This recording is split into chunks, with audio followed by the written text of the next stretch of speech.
ਲਓ ਜੀ, ਮੈਂ ਜਿਸ ਤਰ੍ਹਾਂ ਜ਼ਿਕਰ ਕੀਤਾ ਸੀ ਕਿ ਸਾਡੇ ਇੱਥੇ ਕੈਨੇਡਾ ਦੇ ਵਿੱਚ ਜਦੋਂ ਦੇ ਬੱਚੇ ਆਉਣੇ ਸ਼ੁਰੂ ਹੋਏ ਹੈ, ਹਜ਼ਾਰਾਂ ਬੱਚੇ ਆਏ, ਫਿਰ ਲੱਖਾਂ ਆਉਣੇ ਸ਼ੁਰੂ ਹੋਏ ਔਰ ਗਿਣਤੀ ਰੁਕਣ ਦਾ ਨਾਂ ਨਹੀਂ ਲੈ ਰਹੀ, ਗਿਣਤੀ ਲਗਾਤਾਰ ਵੱਧ ਰਹੀ ਹੈ। ਉਹ ਵੀ ਇੱਕ ਸਮਾਂ ਹੁੰਦਾ ਸੀ ਜਦੋਂ ਬੱਚੇ ਯੂਨੀਵਰਸਿਟੀਆਂ ਦੇ ਵਿੱਚ ਪੜ੍ਹਨ ਵਾਸਤੇ ਆਉਂਦੇ ਸੀ। ਪੁਰਾਣੇ ਸਮੇਂ ਦੀ ਗੱਲ ਕਰੀਏ, ਡਾਕਟਰ ਮਨਮੋਹਨ ਸਿੰਘ ਜਾਂ ਉਸ ਤੋਂ ਪਹਿਲਾਂ ਗੱਲ ਕਰੀਏ, ਬੜੇ ਵੱਡੇ ਬੈਰਿਸਟਰ ਆ ਕੇ ਬਾਹਰਲੇ ਮੁਲਕਾਂ 'ਚੋਂ ਪੜ੍ਹ ਕੇ ਗਏ, ਭਾਰਤ ਤੋਂ ਆਏ, ਪਰ ਉਹ ਪੜ੍ਹਨ ਲਈ ਆਉਂਦੇ ਸੀ, ਹਾਇਰ ਐਜੂਕੇਸ਼ਨ ਲੈਣ ਲਈ। ਫਿਰ ਇੱਕ ਦੌਰ ਆਇਆ, ਅਸੀਂ ਦੇਖਿਆ ਕਿ ਬੱਚੇ ਮਾਸਟਰ ਡਿਗਰੀ ਕਰਨ ਲਈ ਇੱਥੇ ਆਉਣ ਲੱਗ ਪਏ। ਫਿਰ ਇੱਕ ਦੌਰ ਆਇਆ ਕਿ ਬੈਚਲਰ ਡਿਗਰੀ ਕਰਨ ਲਈ ਆਉਣ ਲੱਗ ਪਏ। ਹੁਣ ਇੱਕ ਉਹ ਦੌਰ ਵੀ ਅਸੀਂ ਦੇਖ ਰਹੇ ਹਾਂ ਜਦੋਂ 10+2 ਕਰਕੇ ਬੱਚੇ ਇੱਥੇ ਆ ਜਾਂਦੇ ਆ। ਛੋਟੇ ਮੋਟੇ ਕੋਈ ਵੀ ਸਾਲ 2 ਸਾਲ ਦੇ ਕੋਰਸ ਕਰਨ ਦੀ ਕੋਸ਼ਿਸ਼ ਕਰਦੇ ਆ, ਕਿਸੇ ਪੋਲੀਟੈਕਨਿਕ 'ਚ, ਕਿਸੇ ਕਾਲਜ ਲੈਵਲ 'ਤੇ, ਇਹ ਸੋਚ ਕੇ ਕਿ ਕੋਰਸ ਕਰਨਗੇ, ਕੱਲ੍ਹ ਨੂੰ ਫਿਰ ਇੱਥੇ ਹੀ ਨੌਕਰੀ ਕਰਨਗੇ, ਵਰਕ ਪਰਮਿਟ ਮਿਲ ਜਾਏਗਾ, ਫਿਰ PR ਮਿਲ ਜਾਏਗੀ। ਤਾਂ ਮਕਸਦ ਹੈ PR ਲੈਣ ਦਾ ਵੀ। ਕੋਈ ਬੁਰਾਈ ਨਹੀਂ, ਸਰਕਾਰ ਦਾ ਜੋ ਕਾਨੂੰਨ ਹੈ ਤਾਂ ਉਹਦਾ ਫਾਇਦਾ ਜ਼ਰੂਰ ਉਠਾਉਣਾ ਚਾਹੀਦਾ ਹੈ। ਵਿਦਨ ਲਾਅ ਹੈ ਕਿ ਜੇ ਕੋਈ ਬੈਨੀਫਿਟ ਮਿਲਦੇ ਆ ਤਾਂ ਜ਼ਰੂਰ ਲੈਣੇ ਚਾਹੀਦੇ ਆ, ਕੋਈ ਬੁਰਾਈ ਨਹੀਂ। ਪਰ ਇਹ ਜਿਹੜਾ ਤਾਲਮੇਲ ਵਿਗੜਨਾ ਜਿਹੜਾ ਸ਼ੁਰੂ ਹੋਇਆ ਹੈ, ਜਦੋਂ ਇੰਨੀ ਵੱਡੀ ਗਿਣਤੀ ਵਿੱਚ ਬੱਚੇ ਉੱਥੋਂ ਆ ਰਹੇ ਹੈ ਔਰ ਇੱਥੇ ਆ ਕੇ ਸੈਟਲ ਹੋਣ ਦੀ ਕੋਸ਼ਿਸ਼ ਕਰਦੇ ਆ, ਉੱਥੋਂ ਬੱਚਿਆਂ ਨੂੰ ਇੱਕ ਰੋਜ਼ੀ ਪਿਕਚਰ ਦਿਖਾ ਦਿੱਤੀ ਜਾਂਦੀ ਹੈ, ਜਾਂ ਫਿਰ ਮਾਪਿਓ ਸਮਝਣ ਦੀ ਕੋਸ਼ਿਸ਼ ਨਹੀਂ ਕਰਦੇ, ਬੱਚੇ ਸਮਝਣ ਦੀ ਕੋਸ਼ਿਸ਼ ਹੀ ਨਹੀਂ ਕਰਦੇ ਕਿ ਇਸ ਮੁਲਕ 'ਚ ਆ ਕੇ ਇੰਨਾ ਆਸਾਨ ਨਹੀਂ ਹੈ ਪੈਸੇ ਕਮਾਉਣਾ, ਪੜ੍ਹਾਈ ਕਰਨਾ, ਆਪਣਾ ਖਰਚਾ ਵੀ ਕਰਨਾ। ਬੜੇ ਚੈਲੰਜਸ ਨੇ। ਜਿਹੜੇ ਲੋਕ ਮੈਚਿਓਰ ਹੋ ਕੇ ਇੱਥੇ ਆਉਂਦੇ ਆ, ਉੱਥੇ ਨੌਕਰੀਆਂ ਕਰਦੇ ਹੋਏ ਇੱਥੇ ਆਉਂਦੇ ਆ, ਉਹਨਾਂ ਦੀ ਬੱਸ ਹੋ ਜਾਂਦੀ ਹੈ। ਅਸੀਂ ਵੀ ਉਹਨਾਂ 'ਚੋਂ ਹੀ ਹਾਂ। ਜਦੋਂ ਉੱਥੋਂ ਆਏ ਸੀ ਬੜੀ ਮੁਸ਼ਕਿਲ ਆਈ ਸੀ, ਬਹੁਤ ਹੀ ਔਖਾ ਸਮਾਂ ਦੇਖਿਆ, ਲੱਗਾ ਕਿ ਗਲਤੀ ਕਰ ਲਈ ਹੈ, ਮੁੜ ਜਾਈਏ ਵਾਪਸ। ਬੜੇ ਲੋਕ ਮੁੜ ਵੀ ਜਾਂਦੇ ਆ, ਲੇਕਿਨ ਇਹ ਮਾਸੂਮ ਬੱਚੇ, ਅਜੇ ਅਲੜ ਉਮਰ ਦੇ ਬੱਚੇ ਜਦੋਂ ਇੱਥੇ ਆਉਂਦੇ ਆ, ਖਾਸ ਤੌਰ 'ਤੇ ਲੜਕੀਆਂ ਵੀ ਨਾਲ, ਯੰਗ ਬੱਚੀਆਂ ਇੱਥੇ ਆ ਕੇ ਜਿਹੜੇ ਚੈਲੰਜਸ 'ਚੋਂ ਗੁਜ਼ਰਦੇ ਪਏ ਹੈ, ਉਹ ਹੁਣ ਸਾਡੇ ਸਾਹਮਣੇ ਹੈ। ਇੱਕ ਨਵੇਂ ਤਰ੍ਹਾਂ ਦੀ ਅਸੀਂ ਇੱਥੇ ਇੱਕ ਮੁਸ਼ਕਿਲ ਦੇਖ ਰਹੇ ਹਾਂ, ਚੈਲੰਜ ਦੇਖ ਰਹੇ ਹਾਂ। ਉਹ ਇਹ ਹੈ ਕਿ ਇਹਨਾਂ ਬੱਚਿਆਂ ਦੀ ਸਰਵਾਈਵਲ, ਅਤੇ ਸਰਵਾਈਵਲ ਦੇ ਲਈ ਫਿਰ ਉਹ ਕੁਛ ਵੀ ਕਰਨ ਨੂੰ ਤਿਆਰ ਹੋ ਜਾਂਦੇ ਆ। ਮਾਪੇ ਸਿਰ 'ਤੇ ਨਹੀਂ, ਅਤੇ ਫਿਰ ਬੱਚੇ ਕਈ ਗਲਤ ਡਿਸੀਜ਼ਨ ਲੈ ਜਾਂਦੇ ਆ, ਔਰ ਕਈ ਵਾਰੀ ਇਸ ਦਬਾਅ 'ਚ ਜੀ ਰਹੇ ਹੁੰਦੇ ਆ ਕਿ ਪਿੱਛੇ ਮਾਪਿਆਂ ਨੂੰ ਦੱਸਾਂਗੇ ਕੀ, ਕਿਵੇਂ, ਕੀ ਮੂੰਹ ਲੈ ਕੇ ਵਾਪਸ ਜਾਵਾਂਗੇ। ਪਿੱਛੇ ਪ੍ਰੈਸ਼ਰ ਪਰਿਵਾਰਾਂ ਦਾ, ਮਲਟੀਪਲ ਰੀਜ਼ਨਸ ਨੇ ਜਿਸ ਕਰਕੇ ਇਹਨਾਂ ਇੰਟਰਨੈਸ਼ਨਲ ਸਟੂਡੈਂਟ ਦੀਆਂ ਡੈਥਸ ਹੋ ਰਹੀਆਂ। ਕੋਈ ਇੱਕ ਕਾਰਨ ਨਹੀਂ ਹੈ, ਪਰ ਇਹਦੇ ਬਾਰੇ ਅਸੀਂ ਜਿਹੜੇ ਲੋਕ ਇਹਨਾਂ ਨਾਲ ਡੀਲ ਕਰਦੇ ਆ, ਰੈਗੂਲਰ ਜਿਹੜੇ ਡੀਲ ਕਰ ਰਹੇ ਆ ਪਿਛਲੇ ਲੰਮੇ ਸਮੇਂ ਤੋਂ, ਉਹਨਾਂ ਨਾਲ ਗੱਲਬਾਤ ਕਰਨ ਕੇ ਅੰਡਰਸਟੈਂਡ ਕਰਨ ਦੀ ਕੋਸ਼ਿਸ਼ ਕਰ ਰਹੇ ਹਾਂ ਕਿ ਇਹਦੇ ਪਿੱਛੇ ਕਹਾਣੀ ਹੈ ਕੀ, ਅਸਲੀਅਤ ਹੈ ਕੀ, ਕਿਵੇਂ ਇਸ ਨੂੰ ਰੋਕਿਆ ਜਾਵੇ। ਅਤੇ ਇਕੱਲੀ ਗੱਲ ਸਾਡੇ ਸਾਰਿਆਂ ਦੀ ਨਹੀਂ, ਪੋਲੀਟੀਸ਼ੀਅਨਸ ਦੀ ਨਹੀਂ, ਧਾਰਮਿਕ ਸੰਸਥਾਵਾਂ, ਸਾਡੀਆਂ ਕਲਚਰਲ ਜਿਹੜੀਆਂ ਸਾਡੀਆਂ ਆਰਗੇਨਾਈਜੇਸ਼ਨਸ ਨੇ, ਕਹਿਣ ਦਾ ਮਤਲਬ ਕਮਿਊਨਿਟੀ ਸਾਰੀ ਨੂੰ ਚਾਹੀਦਾ ਹੈ ਕਿ ਉੱਠ ਕੇ ਬੈਠ ਕੇ ਸਿਰ ਜੋੜ ਕੇ ਇਹਦੇ ਬਾਰੇ ਸੋਚੀਏ, ਵਰਨਾ ਬਹੁਤ ਹੀ ਵੱਡਾ ਨੁਕਸਾਨ ਜਿਹੜਾ ਹੈ ਉਹ ਆਉਣ ਵਾਲੇ ਦਿਨਾਂ 'ਚ ਅਸੀਂ ਦੇਖਾਂਗੇ। ਔਰ ਇਹਦੇ ਮਲਟੀਪਲ ਜਿਹੜੇ ਕਈ ਤਰ੍ਹਾਂ ਦੀਆਂ ਡਾਇਮੈਂਸ਼ਨਸ, ਕਈ ਤਰ੍ਹਾਂ ਦੀਆਂ ਮੁਸ਼ਕਲਾਂ ਦੇ ਅਸੀਂ ਇਹ ਐਂਗਲ ਦੇਖਾਂਗੇ ਜਦੋਂ ਇਹ ਗੱਲ ਹੋਰ ਹੱਥੋਂ ਬੱਸੋਂ ਬਾਹਰ ਹੋਣ ਲੱਗ ਪਈ। ਤੇ ਆਓ ਗੱਲਬਾਤ ਕਰਾਈਏ ਲੋਟਸ ਫਿਊਨਰਲ ਹੋਮ ਤੋਂ ਹਰਮਿੰਦਰ ਹੋਰਾਂ ਨਾਲ। ਹਰਮਿੰਦਰ ਜੀ, ਸਵਾਗਤ ਕਰਦੇ ਹਾਂ। ਸਤਿ ਸ਼੍ਰੀ ਅਕਾਲ ਸੈਣੀ ਸਾਹਿਬ। ਸਭ ਤੋਂ ਪਹਿਲਾਂ ਤਾਂ ਤੁਹਾਡਾ ਤੇ ਤੁਹਾਡੀ ਪੂਰੀ ਟੀਮ ਦਾ ਬਹੁਤ ਧੰਨਵਾਦ, ਤੁਸੀਂ ਸਾਨੂੰ ਮੈਨੂੰ ਇੱਥੇ ਮੌਕਾ ਦਿੱਤਾ ਆਉਣ ਦਾ, ਅਤੇ ਤੁਸੀਂ ਤੇ ਤੁਹਾਡੀ ਪੂਰੀ ਟੀਮ ਚੜ੍ਹਦੀ ਕਲਾ 'ਚ ਰਵੇ, ਕਿਉਂਕਿ ਤੁਸੀਂ ਕਮਿਊਨਿਟੀ ਦੇ ਉਸ ਮੀਡੀਆ ਗਰੁੱਪ 'ਚ ਹੋ, ਤੁਸੀਂ ਜਿਹੜੇ ਵੀ ਇਸ਼ੂ ਜਿਹੜੇ ਵੀ ਆਪਣੇ ਹੁੰਦੇ ਨੇ, ਉਹਨੂੰ ਤੁਸੀਂ ਟਾਈਮ ਸਿਰ ਨੂੰ ਤੁਸੀਂ ਉਹਦੀ ਮੁਹਿੰਮ ਬਣਾ ਕੇ ਉਹਦੇ ਅੱਗੇ ਚੱਲਦੇ ਹੋ, ਅਤੇ ਕਿਸੇ ਨਾ ਕੋਈ ਉਹਦਾ ਕੋਈ ਨਾ ਕੋਈ ਹੱਲ ਕੱਢ ਕੇ ਬਾਹਰ ਲੈ ਕੇ ਆਉਂਦੇ ਹੋ। ਅਤੇ ਮੇਰੀ ਤੁਹਾਡੇ ਕੋਲ ਇੱਕੋ ਹੀ ਰਿਕੁਐਸਟ ਆ ਇੱਥੋਂ ਸ਼ੁਰੂ ਕਰਨ ਤੋਂ ਪਹਿਲਾਂ ਜੀ, ਕਿ ਜਿਹੜੀ ਵੀ ਆਪਾਂ ਅੱਜ ਇਸ ਵਿਸ਼ੇ 'ਤੇ ਆਪਾਂ ਗੱਲ ਕਰਨੀ ਹੈ, ਤੁਸੀਂ ਅਤੇ ਤੁਹਾਡੀ ਟੀਮ ਇਹਨੂੰ ਇੱਕ ਮੁਹਿੰਮ ਬਣਾ ਕੇ ਇਸ ਇਸ਼ੂ ਨੂੰ ਕਿੱਦਾਂ ਖ਼ਤਮ ਕੀਤਾ ਜਾ ਸਕਦਾ ਹੈ, ਉਹਦੇ ਉੱਤੇ ਆਪਾਂ ਚੱਲਣਾ ਹੈ, ਤਾਂ ਕਿ ਇਹ ਜਿਹੜੀਆਂ ਗੱਲਾਂ ਆਪਾਂ ਇੱਦਾਂ ਦੀਆਂ ਜਿਹੜੀਆਂ ਨਕਾਰਾਤਮਕ ਗੱਲਾਂ ਉਹ ਆਪਾਂ ਨਾ ਕਰੀਏ, ਆਪਾਂ ਚੜ੍ਹਦੀਆਂ ਕਲਾ ਵਾਲੀ ਗੱਲਾਂ ਜਿਹੜੀਆਂ ਉਹਦੇ ਵਿੱਚ ਆਪਾਂ ਵਿਚਰੀਏ। ਪਹਿਲਾਂ ਤਾਂ ਮੈਂ ਤੁਹਾਡਾ, ਕਮਲ ਹੋਰਾਂ ਦਾ, ਤੁਹਾਡੀ ਸਾਰੀ ਟੀਮ ਦਾ ਤਾਂ ਥੈਂਕ ਯੂ ਕਰਨਾ ਚਾਹੁੰਦਾ। ਦੇਖੋ, ਆਪਾਂ ਸਾਰੇ ਜਣੇ ਬਿਜ਼ਨਸ ਕਰਦੇ ਹਾਂ, ਔਰ ਬਿਜ਼ਨਸ ਪੈਸੇ ਕਮਾਉਣ ਲਈ ਕੀਤਾ ਜਾਂਦਾ, ਕੋਈ ਦੋ ਰਾਏ ਨਹੀਂ ਹੈ। ਲੇਕਿਨ ਅਸੀਂ ਵੀ ਜਿਹੜਾ ਬਿਜ਼ਨਸ ਕਰਦੇ ਹਾਂ, ਅਸੀਂ ਕਦੀ ਜਾਦੂ ਟੋਣਾ, ਜੰਤਰ ਮੰਤਰ, ਕੋਈ ਅਨਐਥੀਕਲ ਸ਼ਰਾਬ ਦੀ, ਸਿਗਰਟ ਦੀ, ਕੋਈ ਐਸੀ ਕਦੀ ਐਡ 20 ਸਾਲ ਹੋ ਚੱਲੇ ਆ ਪੇਪਰ ਸ਼ੁਰੂ ਕੀਤੇ ਉਹਨੂੰ ਨਹੀਂ ਲਗਾਈ, ਔਰ ਬਾਂਹ ਖੜੀ ਕਰਕੇ ਕਿਹਾ ਸੀ ਅੱਜ ਤੋਂ 20 ਸਾਲ ਪਹਿਲਾਂ ਚੈਲੰਜ ਕੀਤਾ ਸੀ। ਸਾਨੂੰ ਕਈ ਤਰ੍ਹਾਂ ਦੇ ਚੈਲੰਜ ਵੀ ਆਏ, ਲੋਕਾਂ ਨੇ ਕਿਹਾ ਨਹੀਂ ਜੀ, ਸਾਲ 2 ਸਾਲ ਬਾਅਦ ਦੇਖਿਓ ਤੁਹਾਡਾ ਕੀ ਹਾਲ ਹੋਣਾ, ਪੇਪਰ ਛੱਡ ਕੇ ਭੱਜ ਜਾਓਗੇ। ਅੱਜ ਪਰਮਾਤਮਾ ਦੀ ਮਿਹਰ ਹੈ Harminder ji, we are one of the largest ethnic group in the country. ਤੁਸੀਂ ਦੇਖ ਹੀ ਰਹੇ ਹੋ, Very true ਜੀ, ਤੁਸੀਂ ਦੇਖ ਰਹੇ ਹੋ ਸਾਰਾ ਆਪ ਹੀ। ਜੀ। ਤਾਂ ਇਹ ਬਿਨਾ ਕਿਸੇ ਗਲਤ ਐਡ ਲਗਾਇਆ, ਬਿਨਾ ਕੋਈ ਅਨਐਥੀਕਲ ਕੰਮ ਕੀਤੇ ਇੱਥੇ ਤੱਕ ਅਸੀਂ ਪਹੁੰਚ ਪਾਏ ਹਾਂ। ਬਿਲਕੁਲ ਜੀ। ਤਾਂ ਉਦਾਂ ਹੀ ਮੈਂ ਤੁਹਾਨੂੰ ਵੀ ਥੈਂਕ ਯੂ ਕਰਨਾ ਚਾਹੁੰਦਾ, ਕਿਉਂਕਿ ਜਦੋਂ ਵੀ ਮੈਂ ਕਮਲ ਹੋਰਾਂ ਨੂੰ ਫੋਨ ਕਰਦਾ, ਕੋਈ ਵੀ ਲੋੜਵੰਦ ਵਿਅਕਤੀ ਹੋਵੇ, ਉਹ ਵੱਧ ਤੋਂ ਵੱਧ ਆਪਣੀ ਕੋਸ਼ਿਸ਼ ਕਰਦੇ ਆ, ਤੁਸੀਂ ਵੀ ਕਰਦੇ ਹੋ, ਕਿ ਵੀ ਜੇ ਘੱਟੋ ਘੱਟ ਪੈਸਿਆਂ ਦੇ ਵਿੱਚ ਉਹਨਾਂ ਦੀ ਜੋ ਮਦਦ ਹੋ ਸਕੇ, ਪੱਲਿਓਂ ਵੀ ਕਈ ਵਾਰੀ ਉਹ ਪਾ ਦਿੰਦੇ ਆ ਕਿ ਚਲੋ ਕੋਈ ਗੱਲ ਨਹੀਂ, ਇਸ ਵੇਲੇ ਔਖੀ ਘੜੀ ਹੈ, ਪਰਿਵਾਰ ਦੇ ਉੱਤੇ ਮੁਸ਼ਕਲ ਹੈ, ਪਰ ਜਿਹੜਾ ਤੁਹਾਡਾ ਕੰਮ ਹੈ, ਜਿਹਦੇ ਨਾਲ ਤੁਸੀਂ ਰੋਜ਼ਾਨਾ ਜਿਸ ਤਰ੍ਹਾਂ ਡੀਲ ਕਰਦੇ ਹੋ, ਜਿਹੜੇ ਜਿਹੀਆਂ ਤੁਸੀਂ ਖਬਰਾਂ ਸਵੇਰ ਤੋਂ ਲੈ ਕੇ ਸ਼ਾਮ ਤੱਕ ਦੇਖਦੇ ਹੋ, ਤੁਹਾਡੀ ਜੌਬ ਬੜੀ ਟਫ ਹੈ, ਪਰ ਮੈਂ ਤੁਹਾਨੂੰ ਸਲੂਟ ਕਰਨਾ ਚਾਹੁੰਦਾ ਕਿ ਮੈਂ ਫਿਰ ਬਾਰ-ਬਾਰ ਉਹੀ ਕਹਿ ਰਿਹਾ ਕਿ ਬਿਜ਼ਨਸ ਤੇ ਸਾਰੀ ਦੁਨੀਆ ਕਰਦੀ ਹੈ, ਪਰ ਜਿਹੜੀ ਤੁਹਾਡੀ ਇਹ ਜੌਬ ਹੈ ਇਹ ਬੜੀ ਚੈਲੰਜਿੰਗ ਹੈ। ਕਿਸ ਤਰ੍ਹਾਂ ਤੁਸੀਂ ਇੰਨੇ ਪ੍ਰੈਸ਼ਰ 'ਚ ਸ਼ਾਮ ਨੂੰ ਬੱਚਿਆਂ ਕੋਲ ਜਾਂਦੇ ਹੋ, ਪਰਿਵਾਰਾਂ 'ਚ ਵਾਪਸ ਜਾਂਦੇ ਹੋ, ਸਾਰਾ ਦਿਨ ਜੋ ਤੁਸੀਂ ਦੇਖ ਕੇ ਜਾਂਦੇ ਹੋ, ਕਿਸ ਤਰ੍ਹਾਂ ਆਪਣੇ ਅੰਦਰ ਉਸ ਨੂੰ ਸਸਟੇਨ ਕਰ ਲੈਂਦੇ ਹੋ? ਜਿਹੜਾ ਤੁਸੀਂ ਭੂਮਿਕਾ ਜਿਹੜੀ ਬਣਨੀ ਹੈ, ਬਿਲਕੁਲ ਤੁਹਾਡੀ ਬਿਲਕੁਲ ਸਹੀ ਹੈ, ਇੱਕ ਲਫ਼ਜ਼ ਤੁਹਾਡਾ ਸਹੀ ਹੈਗਾ ਆ। ਜਿਹੜਾ ਸਾਡਾ ਕੰਮ ਹੈਗਾ ਆ, ਜਾਂ ਜੋ ਵਾਹਿਗੁਰੂ ਨੇ ਦਾਤ ਬਖਸ਼ੀ ਹੈ ਕੰਮ ਦੀ, ਇਹ ਘਰੇ ਜਾ ਕੇ ਵੀ ਖਤਮ ਨਹੀਂ ਹੁੰਦਾ ਜੀ। ਮੈਂ ਦੇਖਿਆ ਤੁਹਾਨੂੰ ਹੁਣ ਵੀ ਤੁਸੀਂ ਬੈਠੇ ਸਟੂਡੀਓ, ਤੁਹਾਨੂੰ ਫੋਨ ਤੇ ਫੋਨ ਆਈ ਜਾ ਰਹੇ ਸੀ, ਤੁਸੀਂ ਬਾਰ-ਬਾਰ ਫੋਨ ਅਟੈਂਡ ਵੀ ਕਰ ਰਹੇ ਸੀਗੇ, ਕਿਉਂਕਿ ਪਰਿਵਾਰ ਜਦੋਂ ਇਸ ਮੁਸ਼ਕਲ ਘੜੀ 'ਚ ਹੁੰਦੇ ਆ, ਉਹਨਾਂ ਨੂੰ ਇਮੀਡੀਏਟਲੀ ਕੋਈ ਨਾ ਕੋਈ ਹੈਲਪ ਚਾਹੀਦੀ। ਜਿਹੜੀ ਮੌਤ ਹੈਗੀ ਹੈ, ਇਹ ਕੋਈ ਟਾਈਮ ਜਾਂ ਕੋਈ ਸਮੇਂ ਦੇਖ ਕੇ ਨਹੀਂ ਆਉਂਦੀ ਜੀ। ਤੇ ਜਿਹੜੇ ਸਾਡੇ ਮੇਰਾ ਫੋਨ ਹੈਗਾ ਇਹ 24/7 ਹੈਗਾ ਆ ਜੀ। ਤੇ ਕਈ ਵਾਰ ਤਾਂ ਇਦਾਂ ਦਾ ਵੀ ਹੁੰਦਾ ਕਿ ਆਪਾਂ ਰੋਟੀ ਦੇ ਪਰਿਵਾਰ ਖਾ ਰਹੇ, ਉਹਨਾਂ ਦੇ ਫੋਨ ਆਉਂਦਾ ਵਿੱਚ, ਰੋਟੀ ਵੀ ਛੱਡ ਕੇ ਪਹਿਲਾਂ ਫੋਨ ਨੂੰ ਲਈਦਾ। ਬਿਜ਼ਨਸ ਪੱਖੋਂ ਹਾਂਜੀ ਬਿਲਕੁਲ ਬਿਜ਼ਨਸ ਪੱਖੋਂ ਹੈਗੀ ਇਹ ਚੀਜ਼, ਮਗਰ ਐਜ਼ ਅ ਹਿਊਮਨਟੇਰੀਅਨ ਕਿ ਹੁਣ ਉੱਥੇ ਕਿਸੇ ਨੂੰ ਲੋੜ ਹੈਗੀ ਹੈ, ਕਿਸੇ ਦੇ ਘਰੇ ਕੋਈ ਇਦਾਂ ਦੀ ਚੀਜ਼ ਹੋ ਚੁੱਕੀ ਹੈ ਕਿ ਜਿੱਥੇ ਬਾਂਹ ਫੜਨੀ ਜ਼ਰੂਰੀ ਹੈ। ਬਿਲਕੁਲ। ਤੇ ਇਹਦੇ ਵਿੱਚੋਂ ਵਾਹਿਗੁਰੂ ਨੇ, ਮੈਂ ਆਪਣੇ ਨੂੰ ਬੜਾ ਭਾਗੀ ਸਮਝਦਾ ਕਿ ਮੈਨੂੰ ਉਹਨੇ ਇਸ ਪੱਖ ਚੁਣਿਆ ਕਿ ਮੈਂ ਹੋਰ ਕੁਝ ਹੋਰ ਨਹੀਂ ਤਾਂ ਇਸ ਲਾਹੀ ਮੈਂ ਆਪਣੀ ਕਮਿਊਨਿਟੀ ਦੀ ਜਾਂ ਆਪਣੇ ਸਮਾਜ ਦੇ ਮੈਂ ਕੋਈ ਵੀ ਥੋੜੀ ਬਹੁਤੀ ਵੀ ਅਗਰ ਮੈਂ ਕੋਈ ਆਪਣੀ ਬੋਲੋਂ ਕੁਝ ਪਾ ਸਕਦਾ ਤੇ ਉਹ ਮੈਂ ਪਾਉਣ ਦੀ ਕੋਸ਼ਿਸ਼ ਕਰਦਾ। ਠੀਕ ਹੈ ਜੀ। ਔਰ ਮੈਂ ਦੇਖ ਰਿਹਾ ਸੀ ਤੁਸੀਂ ਇਕੱਲਾ ਇਹੀ ਨਹੀਂ ਕਿ ਹੁਣ ਬੋਡੀ ਕਿਸੇ ਬੱਚੇ ਦੀ ਤੁਸੀਂ ਦੱਸਣੀ ਵੀ ਹੈ ਸਾਨੂੰ ਗੱਲ ਕੀ ਹੋਈ ਹੈ, ਮੁੜ ਕੇ ਬੋਡੀ ਭੇਜਣੀ ਹੈ, ਵੀਜ਼ਾ ਲੱਗਣਾ ਹੈ, ਕਈ ਹੋਰ ਐਸੀਆਂ ਜਿਹੜੀਆਂ ਨਾਲ ਹੋਰ ਹੈਲਪ ਚਾਹੀਦੀ ਹੈ, ਤੁਸੀਂ ਉਹ ਵੀ ਪ੍ਰੋਵਾਈਡ ਕਰਾਉਣ ਦੀ ਕੋਸ਼ਿਸ਼ ਕਰਦੇ ਹੋ। ਇਸ ਤੋਂ ਪਹਿਲਾਂ ਕਿ ਅਸੀਂ ਗੱਲ ਸ਼ੁਰੂ ਕਰੀਏ, ਤੁਸੀਂ ਹੁਣੇ ਮੈਨੂੰ ਦੱਸਿਆ ਕਿ ਤੁਹਾਨੂੰ ਕੋਈ ਖਬਰ ਅੱਜ ਸਵੇਰੇ ਮਿਲੀ ਹੈ ਕਿਸੇ ਬੱਚੇ ਨੇ ਫਾਹਾ ਲੈ ਲਿਆ। ਆਪਾਂ ਇਹਦੇ ਬਾਰੇ ਮੈਂ ਜਦੋਂ ਮੈਂ ਤੁਹਾਡੇ ਸਟੂਡੀਓ ਤੇ ਡਰਾਈਵ ਵੀ ਕਰ ਰਿਹਾ ਸੀਗਾ ਤੇ ਮੈਨੂੰ ਇੱਕ ਵਿੰਡਸਰ ਤੋਂ ਮੈਨੂੰ ਫੋਨ ਆਇਆ, ਬੱਚਾ ਆਟੋ 'ਚ ਹੈ ਜੀ ਤੇ ਬੱਚੇ ਦੀ ਡੈਥ ਹੋ ਗਈ ਹੈ। ਹੁਣ ਇਹ ਐਗਜ਼ਾਮਪਲ ਇੱਕ ਉਦਾਂ ਦੀ ਹੈ, ਬੀਇੰਗ ਅ ਪੇਰੈਂਟਸ, ਆਪਾਂ ਇਹਦੇ ਪੇਰੈਂਟਸ ਗੱਲ ਕਰਨੀ ਹੈ, ਇਹਦੇ ਉੱਤੇ ਮੈਂ ਗੱਲ ਕਰ ਰਿਹਾ ਤੇ ਸਾਰੇ ਪੇਰੈਂਟਸ ਚਾਹੇ ਆਪਾਂ ਇੱਥੇ ਬੈਠੇ ਕਿਸੇ ਵੀ ਮੁਲਕ, ਇੰਡੀਆ ਬੈਠੇ ਆ, ਪਾਕਿਸਤਾਨ, ਅਮਰੀਕਾ, ਜਿੱਥੇ ਵੀ ਆਪਾਂ ਬੈਠੇ ਆ, ਉਸ ਪੇਰੈਂਟਸ ਦੇ ਬਾਰੇ ਆਪਾਂ ਇਹ ਸੋਚਣਾ ਹੈ ਕਿ ਉਹ ਬੱਚੇ ਦੀ ਡੈਥ ਹੋ ਗਈ, ਉਹਦਾ ਚਲਾ ਗਿਆ, ਉਹਦੇ ਤਾਂ ਸਵਾਸ ਜਿੰਨੇ ਲਿਖੇ ਸੀ ਕਿ ਮਰਨ ਲਿਖਾਏ ਮੰਡਲ ਮੇ ਆਏ, ਜਿੰਨੀ ਸੀਗੀ ਕੋਈ ਜਿਹੜੀ ਮੌਤ ਆ ਉਮਰ ਨਹੀਂ ਦੇਖਦੀ ਹੈ, ਜਿੰਨੇ ਵੀ ਉਹਦੇ ਸਵਾਸ ਸੀਗੇ। ਪਹਿਲਾਂ ਤਾਂ ਮੈਂ ਤੁਹਾਨੂੰ ਇਹ ਦੱਸਾਂਗਾ ਕਿਉਂਕਿ ਆਪਾਂ ਇਸ ਮੁੱਦੇ ਤੇ ਕਿ ਆਪਾਂ ਇਹ ਗੱਲ ਕਰਨੀ ਕਿ ਇਹ ਗੱਲ ਰੋਕੀ ਕਿੱਦਾਂ ਜਾਵੇ, ਇਹ ਡੈਥਾਂ ਰੋਕਣੀਆਂ ਕਿੱਦਾਂ, ਇਸ ਕਰਕੇ ਮੈਂ ਇਹਦੇ ਵਿੱਚ ਮੈਂ ਤੁਹਾਨੂੰ ਚੀਜ਼ਾਂ ਸ਼ੇਅਰ ਲੱਗਾ ਕਰਨ। ਉਹ ਬੱਚੇ ਦੀ ਉਮਰ ਸਿਰਫ 18 ਸਾਲ ਦੀ ਹੈ। ਓ ਮਾਈ ਗॉड। ਔਰ ਇੰਟਰਨੈਸ਼ਨਲ ਸਟੂਡੈਂਟ ਹੈ, ਆਪਣਾ ਬੱਚਾ ਸਾਊਥ ਇੰਡੀਆ ਤੋਂ ਆਇਆ। ਓ ਮਾਈ ਗॉड।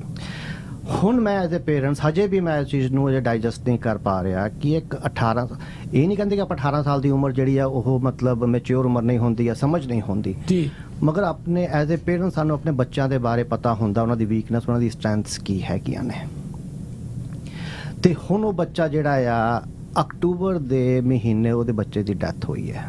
ਹੁਣ ਤੁਸੀਂ ਦੇਖੋ ਐਜ਼ ਅ ਪੇਰੈਂਟਸ ਉਸ ਪਰਿਵਾਰ ਦੇ ਉੱਤੇ, ਉਹ ਸਾਊਥ ਇੰਡੀਆ ਵਿੱਚ ਜਾਓ, ਉਸ ਪਰਿਵਾਰ ਨੂੰ ਆਪਣੇ ਅੱਖਾਂ ਦੇ ਮੂਹਰੇ ਲਿਆਓ, ਅਕਤੂਬਰ ਦੇ ਵਿੱਚ ਉਹਦੀ ਡੈਥ ਹੋਈ ਹੈ। ਬੀਇੰਗ ਅ ਇੰਟਰਨੈਸ਼ਨਲ ਸਟੂਡੈਂਟ, ਉਹਦਾ ਇੱਥੇ ਕੋਈ ਰੈਕਰਡ ਨਹੀਂ ਹੈਗਾ, ਕੋਈ ਉਹਦਾ ਇੱਥੇ ਰਿਸ਼ਤੇਦਾਰ ਨਹੀਂ ਹੈਗਾ, ਉਹਦੀ ਆਈਡੈਂਟੀਫਿਕੇਸ਼ਨ ਨਹੀਂ ਹੋ ਪਾ ਰਹੀ। ਜਦ ਤੱਕ ਆਈਡੈਂਟੀਫਿਕੇਸ਼ਨ ਨਹੀਂ ਹੋ ਪਾ ਰਹੀ ਆ, ਉਹਦੀ ਬਾਡੀ ਜਿਹੜੀ ਆ ਉਹ ਰਿਲੀਜ਼ ਨਹੀਂ ਕਰ ਸਕਦੀ ਕੈਨੇਡੀਅਨ ਗਵਰਨਮੈਂਟ। ਉਹਦਾ ਇੱਥੇ ਕੋਈ DNA ਨਹੀਂ ਹੈਗਾ, ਉਹਦਾ ਇੱਥੇ ਕੋਈ ਡੈਂਟਲ ਰੈਕਰਡ ਨਹੀਂ ਹੈਗਾ। ਅੱਜ ਹੋ ਗਈ ਹੈਗੀ ਆ 6 ਦਸੰਬਰ ਜੀ। ਅੱਜ ਸਵੇਰੇ ਉਹ ਜ਼ੂਮ ਰਿਕਾਰਡਿੰਗ ਦੇ ਥਰੂ ਪਹਿਲਾਂ ਤਾਂ ਕੋਸ਼ਿਸ਼ ਕੀਤੀ ਗਈ ਹੈ ਕਿ ਉਹਦੀ ਜਿਹੜੀ ਹੈਗੀ ਆ ਜਿਹੜੀ ਆਈਡੈਂਟੀਫਿਕੇਸ਼ਨ ਹੈ DNA ਦੇ ਥਰੂ ਹੋਵੇ, DNA ਨਹੀਂ ਕੈਪਚਰ ਕਰ ਪਾਏ, ਨਹੀਂ ਹੋ ਸਕੇ, ਡੈਂਟਲ ਰੈਕਟ ਨਹੀਂ ਸੀਗੇ। ਅਕਤੂਬਰ ਦੀ ਡੈਥ ਹੋਈ ਆ, ਦਸੰਬਰ ਹੋ ਗਏ, 2 ਮਹੀਨੇ ਹੋ ਗਏ ਬੱਚੇ ਦੀ ਡੈਥ ਹੋਈ ਨਹੀਂ। ਉਹ ਮਾਪਿਓ ਕਿੱਦਾਂ ਰੋਟੀ ਦਾ ਨਿਵਾਲਾ ਵੀ ਖਾਂਦੇ ਹੋਣਗੇ, ਕਿੱਦਾਂ ਪਾਣੀ ਪੀਂਦੇ ਹੋਣਗੇ। ਸਾਡੇ ਵਾਸਤੇ ਗੱਲ ਕਰਨੀ ਬੜੀ ਸੌਖੀ ਹੈ। ਬਿਲਕੁਲ ਠੀਕ। ਅਸੀਂ ਇਹਨੂੰ ਐਜ਼ ਅ ਪੋਲੀਟੀਕਲ ਪੱਖ, ਬਿਜ਼ਨਸ ਪੱਖ, ਮੈਂ ਤੁਹਾਡੇ ਸਟੂਡੀਓ ਆ ਕੇ ਮੈਂ ਇਹਦੇ ਬਾਰੇ ਗੱਲ ਕਰ ਸਕਦਾ, ਮਗਰ ਮੈਂ ਐਜ਼ ਏ ਬਿਜ਼ਨਸ ਪੱਖੋਂ ਐਜ਼ ਏ ਪੋਲੀਟੀਕਲ ਉਹਦੇ ਵਾਸਤੇ ਨਹੀਂ, ਮੈਂ ਐਜ਼ ਏ ਉਹ ਕਰ ਰਿਹਾ ਐਜ਼ ਏ ਪੇਰੈਂਟਸ ਕਿ ਉਹ ਮਾਪਿਆਂ ਨੂੰ ਅੱਜ ਉਹਨਾਂ ਦੇ ਬੱਚਿਆਂ ਨੇ ਕਾਰਨਰ ਆਫਿਸ ਨੇ ਜ਼ੂਮ ਦੇ ਥਰੂ ਮਾਪਿਆਂ ਦੇ ਨਾਲ ਉਹਦੀ ਮੀਟਿੰਗ ਕਰਕੇ ਵੀਡੀਓ ਕਾਲ ਉਹਨਾਂ ਨੇ ਕੀਤਾ, ਬੱਚੇ ਮਾਪਿਆਂ ਨੇ ਕਿਹਾ ਹਾਂਜੀ ਇਹ ਸਾਡਾ ਹੀ ਬੱਚਾ ਹੈ।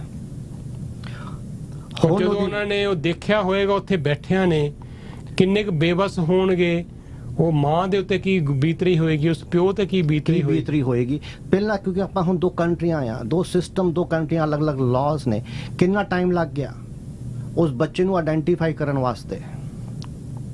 ਔਰ ਪਹਿਲਾਂ ਕਿੰਨੇ ਪੈਸੇ ਖਰਚ ਕੇ ਕਿਹਨਾਂ ਮੁਸ਼ਕਲਾਂ 'ਚ ਪਹਿਲਾਂ ਉਹਨੂੰ ਭੇਜਿਆ ਹੋਏਗਾ। ਮੈਂ ਉੱਥੇ ਬੰਦਾ ਮੈਂ ਅੱਜ ਇਹਦੇ ਤੁਹਾਡੇ ਨਾਲ ਬੈਠਾ, ਮੈਂ ਫੇਰ ਆਵਾਂਗਾ ਹੋਰ ਕੱਲੀ ਲੰਬੀ ਕਰ, ਪਰ ਮੈਂ ਤੁਹਾਨੂੰ 3 ਐਗਜ਼ਾਮਪਲ ਮੈਂ ਜ਼ਰੂਰ ਦੇ ਕੇ ਜਾਣੇ ਆ, ਆਪਾਂ ਉਹਦੇ ਬਾਰੇ ਆਪਾਂ ਗੱਲ ਕਰਨੀ ਆ।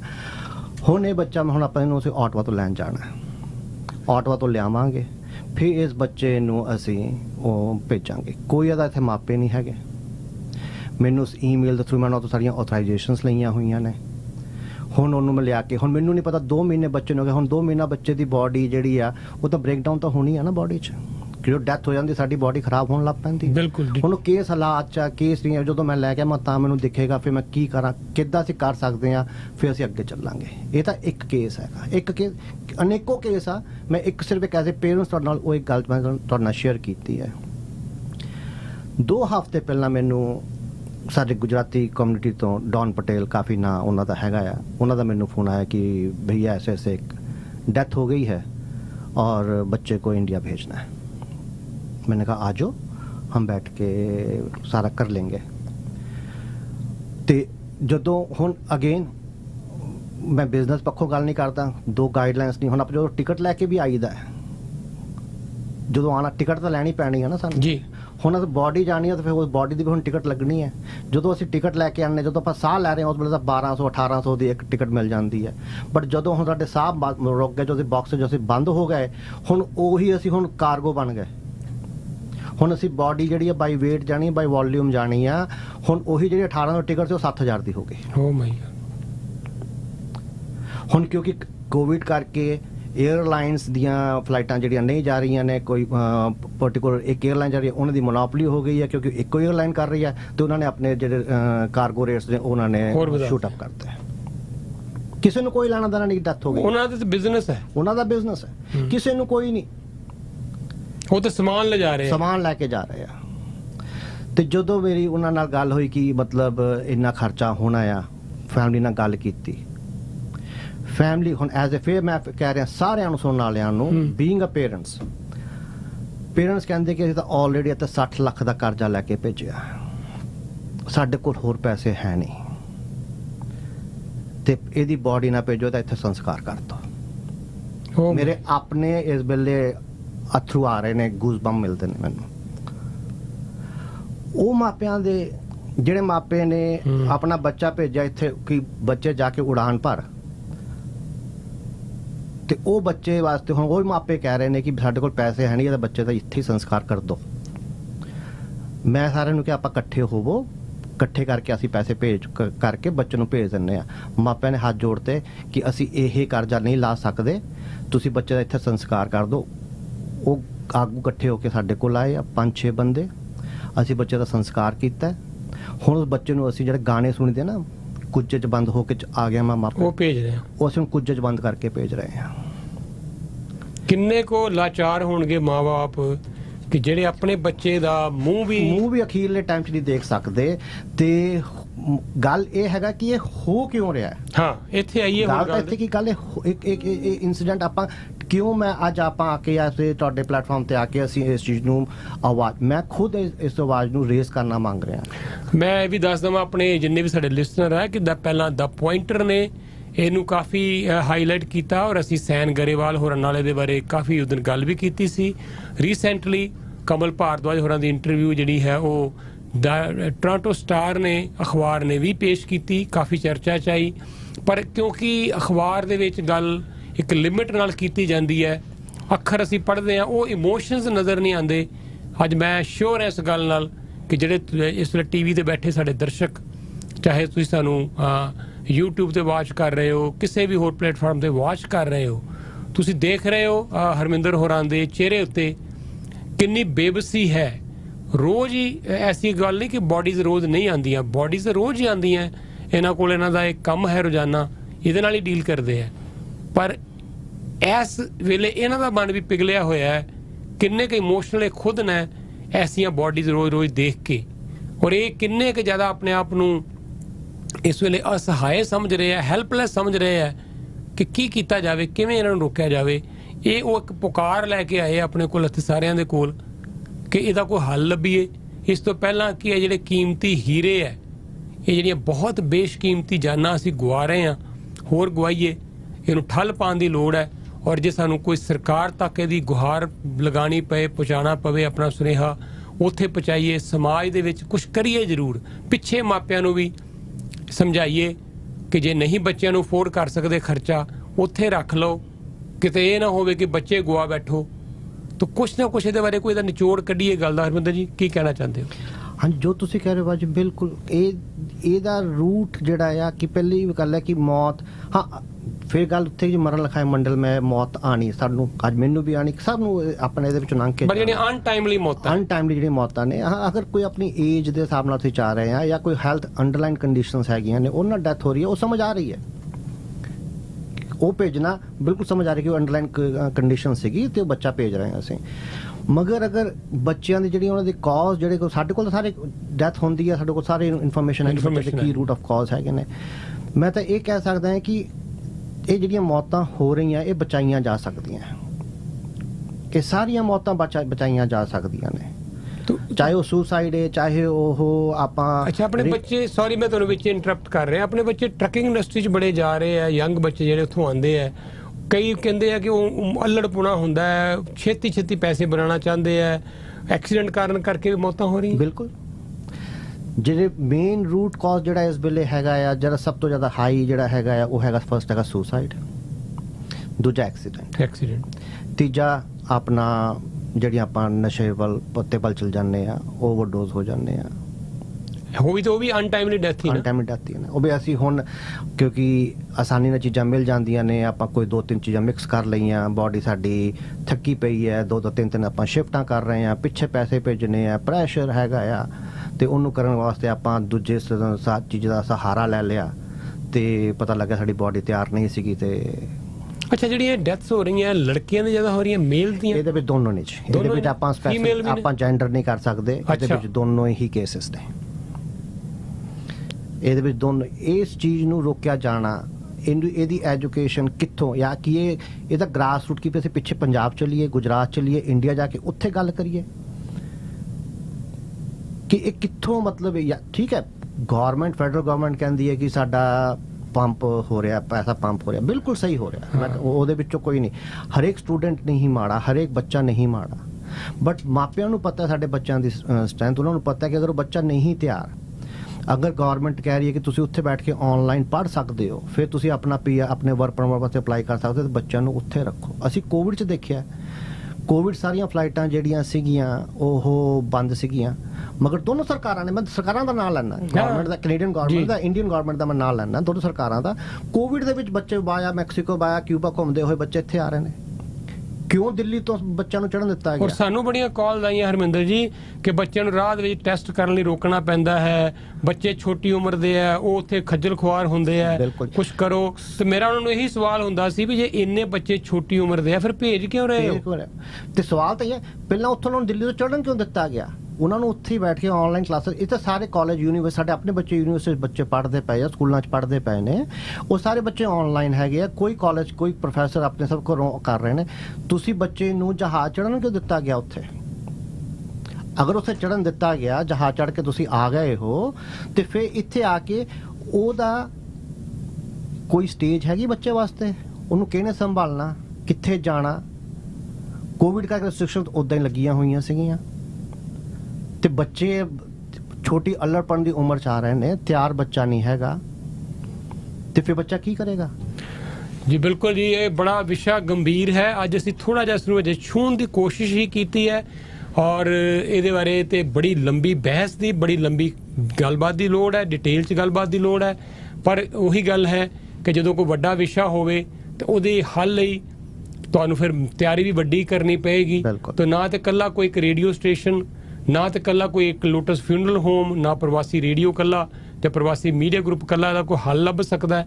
ਪਰ ਜਿਨ੍ਹਾਂ ਲੋਕਾਂ ਨੇ ਇਹ ਫੈਸਲੇ ਲਏ ਕਿ ਬੱਚੇ ਉੱਥੋਂ ਇੱਥੇ ਆ ਸਕਦੇ ਆ, ਉਹਨਾਂ ਨੂੰ ਇਸ ਗੱਲ ਦਾ ਜ਼ਰੂਰ ਖਿਆਲ ਹੋਣਾ ਚਾਹੀਦਾ ਸੀ, ਜਾਂ ਹਜੇ ਵੀ ਉਹਨਾਂ ਨੂੰ ਇਹ ਗੱਲ ਖਿਆਲ ਕਰਨੀ ਚਾਹੀਦੀ ਹੈ ਵੀ ਜਦੋਂ ਬੱਚੇ ਇੱਥੇ ਆਉਂਦੇ ਆ ਉਹਦੇ ਨਾਲ ਜੁੜੀਆਂ ਹੋਈਆਂ ਜਿਹੜੀਆਂ ਬਹੁਤ ਸਾਰੀਆਂ ਮੁਸ਼ਕਲਾਂ, ਉਹਨਾਂ ਦਾ ਹੱਲ ਕੌਣ ਕਰੇ। 20 ਬੱਚੇ, 15 ਬੱਚੇ ਇੱਕ ਬੇਸਮੈਂਟ 'ਚ ਰਹਿ ਰਹੇ ਆ। ਬੜੀ ਹੀ ਉਹਨਾਂ ਦੀ ਜਿਹੜੀ ਜ਼ਿੰਦਗੀ ਬੜੀ ਟਫ ਹੈ ਇੱਥੇ। ਮੈਂ ਰਾਤ ਸੋਚ ਰਿਹਾ ਸੀ, ਅਸੀਂ ਕਿਤੇ ਗਏ, ਮਿਸਿਸ ਨਾਲ ਸੀਗੇ, ਕੋਈ ਗਰੋਸਰੀ ਕਰਨੀ ਸੀਗੀ, ਤੇ ਅਚਾਨਕ ਸਨੋ ਪੈਣੀ ਸ਼ੁਰੂ ਹੋ ਗਈ ਔਰ ਇੰਨੀ ਤੇਜ਼ ਬਰਫ਼ ਮਤਲਬ ਪੈ ਰਹੀ ਸੀ ਕਿ ਅਸੀਂ ਬਾਹਰ ਨਿਕਲ ਕੇ ਆਏ ਹਾਂ ਤੇ ਮਸਾਂ ਹੀ ਗੱਡੀ ਤੱਕ ਪਹੁੰਚੇ ਤੇ ਇਹ ਸੁੱਖ ਦਾ ਸਾਹ ਲਿਆ ਕਿ ਗੱਡੀ 'ਚ ਬਹਿ ਗਏ। ਹਾਲਾਂਕਿ 50 ਮੀਟਰ ਦਾ ਰਸਤਾ ਵੀ ਨਹੀਂ ਹੋਣਾ, 20-25-30 ਮੀਟਰ ਦਾ ਰਸਤਾ ਸੀ। ਉਹ ਵੀ ਲੱਗ ਰਿਹਾ ਸੀ ਕਿ ਕਦੋਂ ਗੱਡੀ ਤੱਕ ਪਹੁੰਚਾਂਗੇ। ਮੇਰੇ ਮਨ 'ਚ ਆਇਆ, ਮੈਂ ਕਿਹਾ ਉਹ ਬੱਚੇ ਜਿਹੜੇ ਪਹਿਲੀ ਵਾਰ ਇੱਥੇ ਆਏ ਹੋਣਗੇ, ਕੋਈ ਪਤਾ ਨਹੀਂ ਗਰਮ ਕੱਪੜੇ ਵੀ ਹੈ ਕਿ ਨਹੀਂ ਹੈ ਪ੍ਰੋਪਰ ਉਹਨਾਂ ਕੋਲ, ਕੀ ਸੋਚ ਕੇ ਕੈਨੇਡਾ ਆ ਗਏ ਹੋਣਗੇ। ਹੁਣ ਜਦੋਂ ਸ਼ਿਫਟਾਂ ਦੇ ਵਿੱਚ ਕੰਮ ਕਰਦੇ ਹੋਣਗੇ, ਤੁਰ ਕੇ ਘਰ ਨੂੰ ਜਾਣਾ, ਕਿੱਥੋਂ ਬੱਸ ਤੇ ਕਿੱਥੇ ਘਰ, ਬਿਲਕੁਲ ਉਹ ਕੀ ਮਹਿਸੂਸ ਕਰਦੇ ਹੋਣਗੇ ਕਿ ਕਿਹੜੇ ਮੁਲਕ 'ਚ ਆ ਗਏ ਆ, ਸੋਚ ਕੇ ਕੀ ਆਏ ਆ ਤੇ ਕਿੰਨੇ ਚੈਲੰਜਸ ਨੇ ਆਪਣੇ ਆਪ ਨੂੰ ਸਰਵਾਈਵ ਕਰਨ ਵਾਸਤੇ। ਤਾਂ ਇਹ ਬੜਾ ਗੰਭੀਰ ਵਿਸ਼ਾ ਹੈ, ਬਹੁਤ ਗੰਭੀਰ ਵਿਸ਼ਾ ਜੀ ਹੈ। ਚਲੋ ਥੈਂਕ ਯੂ ਹਰਮਿੰਦਰ ਤੁਹਾਡਾ। ਅੱਜ ਸ਼ੁਰੂਆਤ ਕੀਤੀ ਆਪਾਂ ਇਸ ਗੱਲ ਦੀ। ਮੈਂ ਚਾਹਾਂਗਾ ਕਿ ਅਸੀਂ ਮੰਥ 'ਚ ਇੱਕ ਵਾਰੀ ਜ਼ਰੂਰ ਇਹਦੇ ਬਾਰੇ ਅਪਡੇਟ ਕਰਦੇ ਰਿਹਾ ਕਰਾਂਗੇ। ਤੁਸੀਂ ਆਇਆ ਕਰੋ, ਇਹਦੇ ਬਾਰੇ ਅਗਾਂਹ ਕੁਝ ਕਾਲਸ ਵੀ ਲਿਆ ਕਰਾਂਗੇ, ਕੁਝ ਇਹਦੇ ਬਾਰੇ ਡਿਸਕਸ਼ਨ ਕਰਾਂਗੇ। ਔਰ ਮੇਰੇ ਕੋਲ ਮਿਨਿਸਟਰ ਸਾਰੇ ਆਉਂਦੇ ਰਹਿੰਦੇ ਨੇ ਇੱਥੇ, ਫੈਡਰਲ ਸਾਰੇ ਲੀਡਰ ਇੱਥੇ ਆਉਂਦੇ ਰਹਿੰਦੇ ਨੇ। ਡੈਫੀਨਿਟਲੀ ਜਿਹੜਾ ਤੁਹਾਡਾ ਇਹ ਜੋ ਵੀ ਤੁਸੀਂ ਅੱਜ ਤੱਕ ਦੱਸ ਕੇ ਚੱਲੇ ਹੋ, ਅਸੀਂ ਉਹਨਾਂ ਤੱਕ ਵੀ ਪਹੁੰਚਾਵਾਂਗੇ। ਇੱਕ ਵਾਰੀ ਫਿਰ ਤੁਹਾਡਾ ਸ਼ੁਕਰੀਆ। ਔਰ ਇੱਕ ਛੋਟਾ ਜਿਹਾ ਇੱਕ ਮੈਂ ਇਨਸੀਡੈਂਟ ਮੈਨੂੰ ਬੋਦਰ ਕਰ ਰਿਹਾ, ਮੈਂ ਜ਼ਰੂਰ ਸ਼ੇਅਰ ਕਰਨਾ ਜ਼ਰੂਰ ਕਰੋ। ਜੀ ਜੀ। ਜਿੱਦਾਂ ਹੁਣ ਤੁਸੀਂ ਪਹਿਲਾਂ ਕਿਹਾ ਕਿ ਸਰਦਾਰ ਮਨਮੋਹਨ ਸਿੰਘ ਜਦੋਂ ਉਹ ਆਏ ਸੀਗੇ ਆਪਣੇ ਐਜੂਕੇਸ਼ਨ ਵਾਸਤੇ ਆਉਂਦੇ ਸੀ, ਸਕਾਲਰਸ਼ਿਪ ਲੈ ਕੇ ਯੂਨੀਵਰਸਿਟੀ ਮਾਸਟਰਸ ਕਰਨ ਆਏ, ਫਿਰ ਬੈਚਲਰਸ ਕਰਨ ਆਏ, ਫਿਰ ਹੁਣ ਜਿਹੜੇ ਕਾਲਜ 10+2 ਕਰਕੇ ਆਏ। ਮੇਰੇ ਕੋਲ ਇੱਕ ਇਦਾਂ ਦਾ ਕੇਸ ਆਇਆ, ਅੱਜ ਤੋਂ 4 ਮਹੀਨੇ ਪੁਰਾਣੀ ਗੱਲ ਹੈਗੀ ਹੈ। ਇੰਡੀਆ ਤੋਂ ਮੈਨੂੰ ਫੋਨ ਆ ਰਿਹਾ ਕਿ ਮੈਂ ਚਾਚਾ ਬੋਲ ਰਿਹਾ ਜੀ, ਤੇ ਬੱਚੇ ਡੈਥ ਹੋ ਗਈ ਹੈ। ਤੇ ਮੈਂ ਕੋਈ ਨਹੀਂ ਜੀ, ਉਸ ਬੱਚੇ ਨੂੰ ਅਸੀਂ ਵਾਪਸ ਇੰਡੀਆ ਲੈ ਕੇ ਆਉਣਾ ਹੈ। ਮੈਂ ਕੋਈ ਨਹੀਂ, ਮੈਨੂੰ ਬੱਚੇ ਦਾ ਨਾਂ ਦੱਸੋ, ਕਿਹੜੇ ਕਾਲਜ ਪੜ੍ਹਦਾ ਦੱਸੋ। ਉਹਨਾਂ ਨੇ ਮੈਨੂੰ ਨਾਂ ਦੱਸਿਆ, ਮੈਨੂੰ ਕਾਲਜ ਦਾ ਨਾਂ ਦੱਸਿਆ। ਪਹਿਲਾਂ ਤਾਂ ਮੈਨੂੰ ਕਾਲਜ ਦਾ ਨਾਂ ਹੀ ਨਹੀਂ, ਜਦੋਂ ਦੱਸਿਆ ਮੈਨੂੰ ਪਤਾ ਨਹੀਂ। ਮੈਂ ਕਿੱਥੇ ਕਾਲਜ ਹੈ ਜੀ, ਤੇ ਫਿਰ ਉਹਨਾਂ ਨੇ ਦੱਸਿਆ ਕਿ ਇਹ ਸ਼ਹਿਰ ਵਿੱਚ ਕਾਲਜ ਹੈ। ਮੈਂ ਕਿਹਾ ਕਿਹੜੀ ਕਲਾਸ 'ਚ ਬੱਚਾ ਸੀ? ਤੁਸੀਂ ਜਿਹੜੇ ਕਹਿੰਦੇ ਪਏ ਹੋ ਜੋ ਤੁਸੀਂ ਸਕਾਲਰਸ਼ਿਪ ਦੀਆਂ, ਉਹ ਬੱਚਾ 12ਵੀਂ 'ਚ ਆਇਆ ਸੀਗਾ। ਕੈਨ ਯੂ ਬਿਲੀਵ ਦਿਸ? ਮਤਲਬ 12ਵੀਂ ਪੜ੍ਹਨ ਲਈ ਇੱਥੇ ਆਇਆ ਕੈਨੇਡਾ। 12ਵੀਂ ਕਰਨ ਵਾਸਤੇ ਬੱਚਾ ontario, ਇਹ ਵੀ ਗਵਰਨਮੈਂਟ ਦਾ ਪਲੇਟਫਾਰਮ ਹੈਗਾ ਕਿ ਤੁਸੀਂ ontario ਡਿਪਲੋਮਾ ਲੈਣ ਵਾਸਤੇ ਵੀ ਆਪਣੇ ਬੱਚੇ ਆ ਸਕਦੇ ਨੇ। ਉਹ ਮੈਂ ਮੇਰੀ ਅੱਖਾਂ ਖੁੱਲ ਗਈਆਂ ਦੇਖ ਕੇ, ਮੈਨੂੰ ਗੁੱਸਾ ਵੀ ਚੜਿਆ ਮਾਪਿਆਂ ਤੇ ਵੀ ਆਪਣੇ ਤੇ ਵੀ ਕਿ ਮਨਾ 12ਵੀਂ ਦਾ ਬੱਚਾ, 12ਵੀਂ ਕਲਾਸ ਦਾ ਵੀ ਬੱਚੇ ਇੱਥੇ ਮਤਲਬ ਉਹਨਾਂ ਨੂੰ ਮੰਗਾਇਆ ਜਾ ਰਿਹਾ, ਬੱਚੇ ਆ ਰਹੇ ਨੇ ਪੜ੍ਹਨ ਵਾਸਤੇ। ਉਸ ਤੋਂ ਬਾਅਦ ਉਸ ਬੱਚੇ ਨੇ 12ਵੀਂ ਕਰਕੇ and she was in the transition period for York university. ਲੜਕੀ ਸੀਗੀ ਬੱਚੀ ਸੀ। ਫਿਰ ਉਹਦੇ ਮਾਪੇ ਇੰਡੀਆ ਉਹ ਸੀਗੇ Singapore. Parents he is a mechanical engineer in Singapore. ਉਹਨਾਂ ਗੱਲਬਾਤ ਹੋਈ, ਉਹ ਕਹਿੰਦੇ ਕਿ ਜੀ ਹਮਾਰਾ तो कोई है नहीं, इंडिया नहीं, हम ही यहाँ आ जाते हैं। मैं कहा ਤੁਸੀਂ ਆ ਜਾਓ। ਸਾਡਾ ਕੋਈ ਨਹੀਂ। ਉਹਨਾਂ ਦਾ ਤਾਂ ਪਹਿਲਾਂ ਅਸੀਂ ਹੋਟਲ ਦਾ ਸਟੇ ਕੀਤਾ, ਜਿਹੜਾ ਸਟੀਲ ਦੇ ਕਾਸਟਕੋ ਜਿਹੜਾ ਹੈਗਾ ਆ, ਉਸ ਹੋਟਲ 'ਚ ਉਹਨਾਂ ਦਾ ਅਰੇਂਜਮੈਂਟ ਕੀਤਾ। 4 ਬੰਦੇ ਸੀਗੇ ਸਿਰਫ ਅਸੀਂ ਕਰਨ ਵਾਸਤੇ। ਬੱਚੇ ਦੇ ਸੰਸਕਾਰ ਕਰਕੇ, ਬੱਚੇ ਦੇ ਇੱਥੇ ਜਾ ਕੇ ਵਿੰਸਟਰ ਚਰਚ ਤੇ ਉਹਦੇ ਆਸਥਾ ਤਾਰੇ, ਤੇ ਮਾਪੇ ਸਿਰਫ ਮੇਰੇ ਕੋਲ ਬੱਚੇ ਦਾ ਡੈਥ ਸਰਟੀਫਿਕੇਟ ਲਗਾ ਕੇ ਮੁੜ ਕੇ ਸਿੰਗਾਪੁਰ ਚਲੇ ਗਏ। ਇਹੀ ਕਮਾਈ ਹੋਈ। ਬਿਲਕੁਲ। ਹੁਣ ਅੱਜ ਕੁਐਸਚਨ ਇਹ ਪੁੱਛਿਆ ਜਾਂਦਾ ਹੈ ਉਹਨਾਂ ਦਾ ਇਹੀ ਹੈ ਕਿ ਡੈਥ ਹੋਈ ਕਿਉਂ ਆ। ਹਜੇ ਕਾਰਨ ਹੀ ਨਹੀਂ ਪਤਾ ਕਿ ਡੈਥ ਹੋਈ ਕਿਉਂ ਆ। ਇੱਕ ਪੇਰੈਂਟਸ ਨਹੀਂ, ਮੈਨੂੰ ਕਈ ਪੇਰੈਂਟਸ ਦੇ ਫੋਨ ਆਉਂਦੇ ਨੇ ਇੰਡੀਆ ਤੋਂ WhatsApp ਤੇ ਕਿ ਇਹ ਡੈਥ ਦਾ ਸਾਨੂੰ ਦੱਸੋ ਕਿਉਂ, ਕਾਰਨ ਹੋਈ ਕਿਉਂ ਆ। ਕੋਈ ਜਵਾਬ ਹੀ ਹੈ ਨਹੀਂ, ਕੀ ਜਵਾਬ ਦਈਏ। ਬਸ ਇੰਨਾ ਹੀ ਮੈਂ ਕਹਾਂਗਾ ਜੀ। ਬਹੁਤ ਬਹੁਤ ਸ਼ੁਕਰੀਆ ਅਰਮਿੰਦਰ, ਤੁਸੀਂ ਬੜਾ ਵੱਡਾ ਵਿਸ਼ਾ ਛੂਇਆ ਹੈ ਅੱਜ। ਮੈਂ ਉਹੀ ਫਿਰ ਕਹਿ ਰਿਹਾ ਕਿ ਛੂਇਆ ਹੈ ਹਜੇ।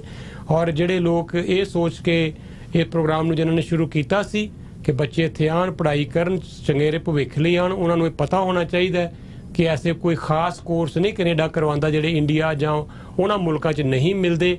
12ਵੀਂ ਦੀ ਪੜ੍ਹਾਈ ਉੱਥੇ ਹਰ ਜਗ੍ਹਾ ਹੈ, ਡਿਪਲੋਮੇ ਸਾਰੇ ਕਾਲਜਾਂ 'ਚ ਉੱਥੇ ਹੈ। ਪਰ ਜੇ ਤੁਸੀਂ ਇਹ ਸੋਚ ਰਹੇ ਹੋ ਕਿ ਬੜੇ ਵੱਡੇ ਭਵਿੱਖ ਲਈ, ਹਾਇਰ ਐਜੂਕੇਸ਼ਨ ਲਈ ਲੋਕ ਇੱਥੇ ਆ ਰਹੇ ਹੈ, ਇਹ ਬੜੀ ਵੱਡੀ ਗਲਤਫਹਿਮੀ ਹੈ। ਆਉਣਾ ਚਾਹੀਦਾ ਹੈ, ਕੈਨੇਡਾ ਵੈਲਕਮ ਕਰਦਾ ਹੈ, ਪਰ ਫਿਰ ਇਹ ਜਿਹੜੀਆਂ ਉਹਦੇ ਨਾਲ ਜੁੜੀਆਂ ਹੋਈਆਂ ਸਮੱਸਿਆਵਾਂ ਹੈ, ਇਹ ਜਿਹੜੇ ਚੈਲੰਜਸ ਨੇ, ਫਿਰ ਇਹਦੇ ਲਈ ਜ਼ਿੰਮੇਵਾਰ ਕੌਣ ਹੈ? ਕਿ ਫਿਰ ਇਹਦੀ ਜ਼ਿੰਮੇਵਾਰੀ ਉਹ ਲੈਣ ਨੂੰ ਆਪਣੇ ਨਾਲ ਸਰਕਾਰ ਤਿਆਰ ਕਿਉਂ ਨਹੀਂ ਹੈ? ਕਿ ਕੋਈ ਕਾਉਂਸਲਿੰਗ ਸ਼ੁਰੂ ਕਰ ਸਕਦੀ ਹੈ ਸਰਕਾਰ? ਜੋ ਕੰਮ ਹਰਮਿੰਦਰ ਹੋਰੀ ਕਰਦੇ ਨੇ ਆਏ ਹੋਏ ਮਾਪਿਆਂ ਨੂੰ, ਉਹਨਾਂ ਨੂੰ ਫਿਰ ਉਸ ਵੇਲੇ ਚਾਹੀਦੀ ਹੈ ਸਾਂਤਵਨਾ ਚਾਹੀਦੀ ਹੈ, ਉਸ ਵੇਲੇ ਉਹਨਾਂ ਨੂੰ ਕੋਈ ਕੰਧਾ ਚਾਹੀਦਾ ਜਿੱਥੇ ਸਿਰ ਰੱਖ ਕੇ ਉਹ ਰੋ ਲੈਣ, ਕਿੱਥੇ ਦਿਲ ਭਰਨ, ਕਿੱਥੇ ਦਿਲ ਖੋਲਣ। ਉਹ ਕੌਣ ਕਰੇ ਕੰਮ? ਇਹਨਾਂ ਦਾ ਇਹ ਕੰਮ ਤਾਂ ਹੈ ਨਹੀਂ। ਤਾਂ ਕੀ ਸਰਕਾਰ ਇਹਦੇ ਬਾਰੇ ਵੀ ਸੋਚਦੀ ਹੈ? ਇਹ ਬਹੁਤ ਵੱਡਾ ਸਵਾਲ ਹੈ। ਤਾਂ ਇਹਦੇ ਬਾਰੇ ਜ਼ਰੂਰ ਸਾਡੇ ਜਿਹੜੇ ਪੋਲੀਟੀਸ਼ੀਅਨ ਹੈ, ਮੈਂ ਜ਼ਰੂਰ ਸਭ ਤੱਕ ਮੈਂ ਮੈਸੇਜ ਪਹੁੰਚਾਵਾਂਗਾ। ਤੁਹਾਡਾ ਬਹੁਤ ਬਹੁਤ ਸ਼ੁਕਰੀਆ ਹਰਮਿੰਦਰ ਜੀ। ਥੈਂਕ ਯੂ ਭਾਜੀ। Thank you so much. Thank you ਜੀ।